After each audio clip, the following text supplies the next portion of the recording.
Assalamualaikum warahmatullahi wabarakatuh.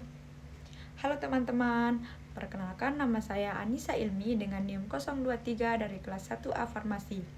Di sini saya akan membahas tentang ujaran kebencian atau hate speech dan etika bermedia sosial. Etika bermedia sosial itu seperti apa sih? Mari kita lihat video selanjutnya.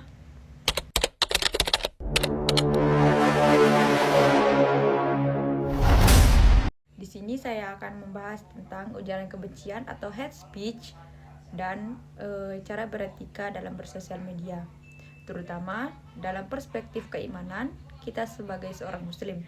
Hari ini media sosial menjadi tempat semua orang berbicara, berbagai informasi dan memberi opini, namun sayangnya semua tidak digunakan dengan bijak. Ujaran kebencian justru banyak muncul dan permusuhan, konflik, bahkan perpecahan itu muncul di berbagai macam masalah. Apa itu ujaran kebencian? Ujaran kebencian itu adalah ucapan atau tulisan yang menyerang atau merendahkan atau memprovokasi seseorang atau suatu kelompok berdasarkan suku, agama, ras, golongan, atau semua bisa. Nah, contohnya itu seperti hinaan dan caci maki, fitnah atau tuduhan tanpa bukti, provokasi, atau ada seorang yang menjadi provokator, menyebarkan informasi yang negatif, komentar yang kasar, dan merendahkan orang lain. Di media sosial itu sering muncul dalam bentuk komentar, status, ataupun story. Paparan isu saat ini ada beberapa masalah penting terkait tentang hate speech di dunia media sosial ini, seperti penyebaran cepat. Komentar negatif bisa tersebar dengan cepat dengan bermedia sosial saat ini. Dan anonimitas, atau banyak orang yang merasa bebas berkata apapun karena mereka tidak merasa terlihat. Jadi mereka bebas mengomentarkan apapun itu. Selanjutnya, budaya viral. Ada beberapa orang yang beranggapan bahwa semakin kontroversial itu semakin viral. Jadi semua orang itu membuat video tentang ujaran kebencian agar viral, karena tentang hate speech itu cepat viral. Makanya banyak orang yang membuat komentar atau video tentang hate speech. Selanjutnya, polarisasi dan perpecahan. Hate speech membuat kelompok masyarakat saling membenci. Perbedaan pendapat menjadi permusuhan, bukan diskusi. Kayak misalkan sekarang beda pendapat antara seseorang dan orang lainnya itu dapat menyebabkan perpecahan karena perbedaan pendapat tersebut. Nah, adapun dampak psikologisnya itu, korban hate speech dapat mengalami stres, trauma, depresi, atau bahkan tindakan ekstrim lainnya. Nah, sekarang analisis keimanan dalam perspektif Islam. Dalam Islam, ucapan juga memiliki tanggung jawab dan berupa ibadah. Apabila kita berkata buruk, kita mendapat dosa, dan apabila kita berkata baik, kita juga mendapat pahala. Nah, sekarang menjaga lisan adalah akhlak mulia. Rasulullah SAW bersabda, barang siapa yang beriman kepada Allah dan hari akhir hendaklah berkata baik atau diam. Hadis riwayat Bukhari. Artinya, ukuran keimanan dapat terlihat dari ucapan kita sendiri. Nah, media sosial adalah tempat lisan digital. Kita meskipun menggunakan jari, tapi tetap dihitung sebagai ucapan. Kayak misalkan walaupun kita ngetik pakai jari, tapi kita berbicara lewat hati. Jadi itu kayak sama aja kita ngomong walaupun lewat ketikan. Nah, sekarang etika dalam bersosial media. Agar media sosial menjadi ruang yang sehat dan penuh manfaat, ada beberapa etika yang perlu kita terapkan di kehidupan kita sehari-hari.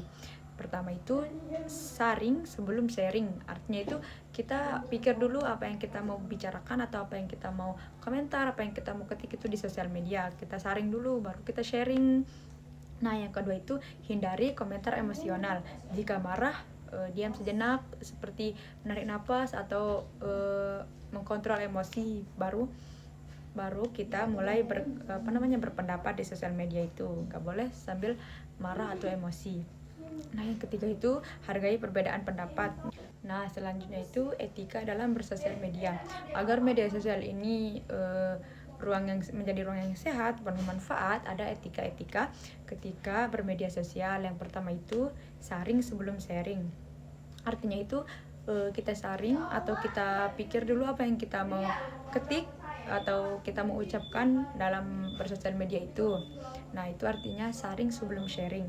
Yang kedua, hindari komentar emosional. Misalkan kita sedang emosi, gak boleh kita langsung berkomentar di sana.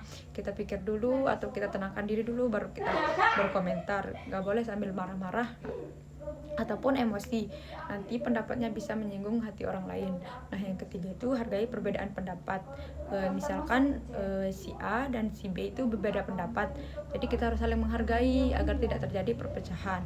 Yang keempat itu gunakan bahasa yang santun. Kita tidak boleh ngomong kotor atau ngomong kasar di sosial media agar tidak saling menyinggung perasaan sama manusia. Nah, sekarang itu saya akan memberikan solusi untuk mengurangi hate speech dalam bersosial media. Pertama itu edukasi digital, seperti mengajarkan etika secara online atau membuat video tentang yang baik-baik, atau juga meningkatkan kesadaran dampak dari hate speech ini karena dampaknya begitu besar. Yang kedua, kontrol diri dan akhlak. Perkuat iman, latih kesabaran, dan tanamkan adab sebelum ilmu. Itu adalah paling penting, adab sebelum ilmu. Nah, yang ketiga itu tegakkan aturan hukum, seperti laporkan akun penyebar kebencian, seperti ada akun misalkan ya yang mengujarkan kebencian atau hate speech di sosial media, itu boleh kita laporkan ke ranah hukum. Nah, yang terakhir ini adalah penutupan dari kesimpulan yang telah saya sampaikan tadi tentang ujaran kebencian atau hate speech dalam bermedia sosial.